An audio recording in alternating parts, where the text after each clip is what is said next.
Josué chapitre 8. L'Éternel dit ensuite à Josué: Ne crains point et ne t'effraie point.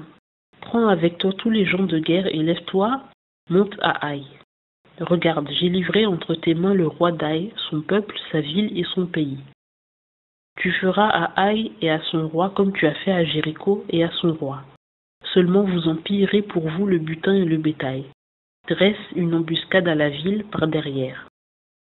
Josué se leva donc avec tout le peuple propre à la guerre pour monter à Haï. Et Josué choisit 30 000 hommes forts et vaillants et il les envoya de nuit.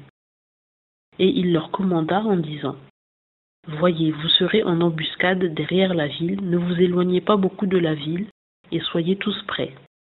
Et moi et tout le peuple qui est avec moi, nous nous approcherons de la ville. Et quand ils sortiront à notre rencontre, comme la première fois, nous fuirons devant eux, et ils sortiront après nous jusqu'à ce que nous les ayons attirés hors de la ville, car ils diront: Ils fuient devant nous comme la première fois.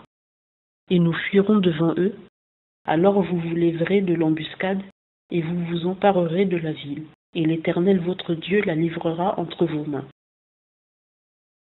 Or, quand vous aurez pris la ville, vous y mettrez le feu. Vous ferez selon la parole de l'Éternel. Voyez, je vous l'ai commandé. Josué les envoya donc, et ils allèrent se mettre en embuscade, et ils s'établirent entre Béthel et Haï, à l'occident d'Haï. Mais Josué demeura cette nuit-là au milieu du peuple. Puis Josué se leva de bon matin, et fit la revue du peuple.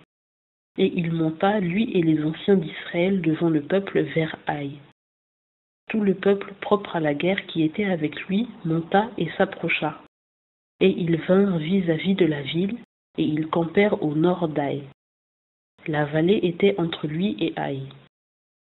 Il prit alors environ 5 000 hommes, et les mit en embuscade entre Béthel et Haï à l'occident de la ville.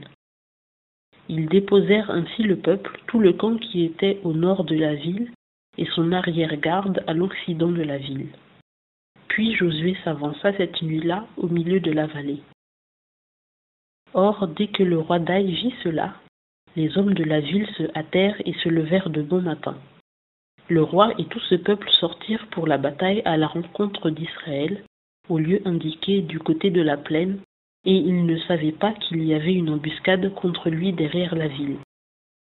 Alors Josué et tout Israël, feignant d'être battus devant eux, s'enfuirent dans la direction du désert. Et tout le peuple qui était dans la ville fut assemblé à grands cris pour les poursuivre. Ils poursuivirent Josué et furent attirés hors de la ville, et il ne resta pas un homme dans Haï ni dans Béthel qui ne sortit à la poursuite d'Israël. Et ils laissèrent la ville ouverte et poursuivirent Israël. Alors l'Éternel dit à Josué: Étends le javelot qui est en ta main vers Haï, car je la livrerai entre tes mains. Et Josué étendit vers la ville le javelot qui était en sa main. Et ceux qui étaient en embuscade se levèrent promptement du lieu où ils étaient, et ils se mirent à courir dès qu'il eut étendu sa main, et ils entrèrent dans la ville, s'en emparèrent et se hâtèrent d'y mettre le feu. Et les gens d'Haï, se tournant derrière eux, regardèrent, et voici la fumée de la ville montait vers le ciel, et il n'y eut en eux aucune force pour fuir ici ou là. Et le peuple qui fuyait vers le désert se retourna contre ceux qui le poursuivaient. Car Josué et tout Israël, voyant que ceux qui étaient en embuscade avaient pris la ville, et que la fumée de la ville montait, retournèrent et frappèrent les gens d'Haï. Les autres sortirent aussi de la ville à leur rencontre. Ainsi ils furent enveloppés par les Israélites, ayant les uns d'un côté et les autres de l'autre. Et on les battit au point qu'il n'en resta aucun en vie ou qui s'échappa. Et ils prirent vivant le roi d'Haï et l'amenèrent à Josué.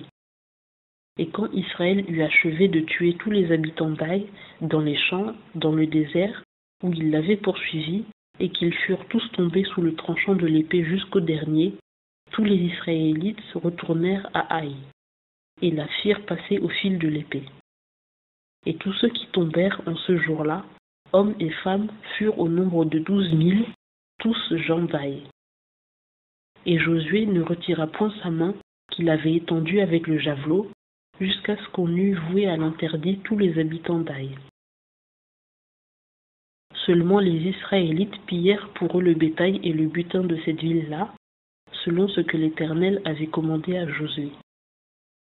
Josué brûla donc Aï et la réduisit en un monceau perpétuel de ruines jusqu'à ce jour. Il pendit au bois le roi d'Aï jusqu'au soir.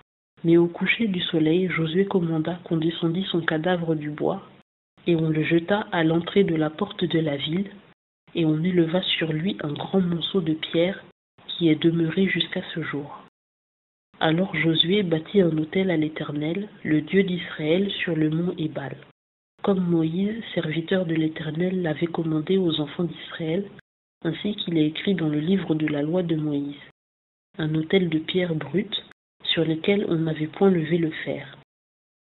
Ils y offrirent des holocaustes à l'Éternel, et ils présentèrent des sacrifices de prospérité.